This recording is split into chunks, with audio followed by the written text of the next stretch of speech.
Goeiedag, kennis is mag. Ons leef in 'n tyd waar ons 'n kennisontploffing het. En met 'n druk van 'n knoppie kry ons al die antwoorde. Maar ek het net weer eens besef dat soms het ons nie al die antwoorde nie. Hoe kan ek die drie-eenheid verduidelik, die drie-eenheid van God verduidelik volgens 'n goeie element van geloof? En net so is daar 'n vraag wat soveel keer opkom, hoekom gebeur slegte dinge met gelowige mense? En ek wil nie in die slaggat trap om net 'n antwoord te gee nie. Ja, en soms kan Google nie vir ons antwoorde gee nie. En soms is daar vrae waar daar nie antwoorde is nie. In die laaste tyd het ek net weer eens besef dat ons het 'n vyand. En die vyand sal enigiets in sy vermoë doen om van ons te steel en te roof en te vernietig. Maar ek het ook goeie nuus vir u. Ons lees in Genesis die 1ste hoofstuk dat God het die hemel en die aarde geskape.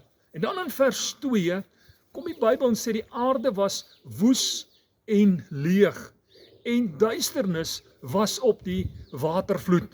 Dit wil vir my voorkom dat tussen vers 1 en vers 2 was daar 'n tydperk van verval. In hierdie tydperk het die vyand gekom en hy het sy heerskappy hier op aarde kom vestig.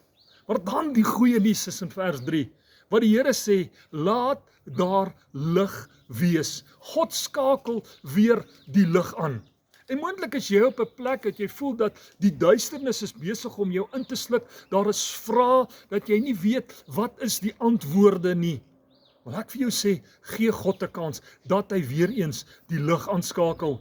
En dan kom ons in vers 4, die mooi gedeelte. En God het gesê, laat daar onderskeid wees tussen lig en duisternis. Ja, ons is nie vrygestel van die duisternis nie. Ons is nie vrygestel van al hierdie slegte goed wat met ons gebeur nie. Ons is wel, het ons hierdie versekering dat God is nog steeds in beheer en hy stel grense aan die duisternis.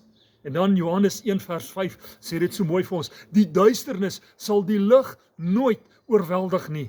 En ek wil hê ons moet vas staan in hierdie wete, hierdie versekering. Maak nie saak hoe die duisternis om jou lewe saampak nie, en moontlik sien jy nie uitkoms nie, het jy hierdie versekering, daar is 'n grens. God het 'n grens vasgestel vir duisternis, maar bovenal, die duisternis sal die lig nie oorweldig nie. En soos ons hierdie donker nag gaan, en in die oggend ons gesig draai na die ooste en wag dat die son deurbreek, dat dit die dag weer gaan breek, wil ek jou uitnooi vandag, as jy deur 'n tyd gaan in jou lewe, deur 'n seisoen gaan in jou lewe, waar jy vasgevang is in duisternis, dat jy weer eens net jou oog op God sal vasmaak en sê, Here, U het grense gestel, en U lig sal die duisternis oorwin. Mag jy 'n wonderlike dag hê. Die Here seën vir jou.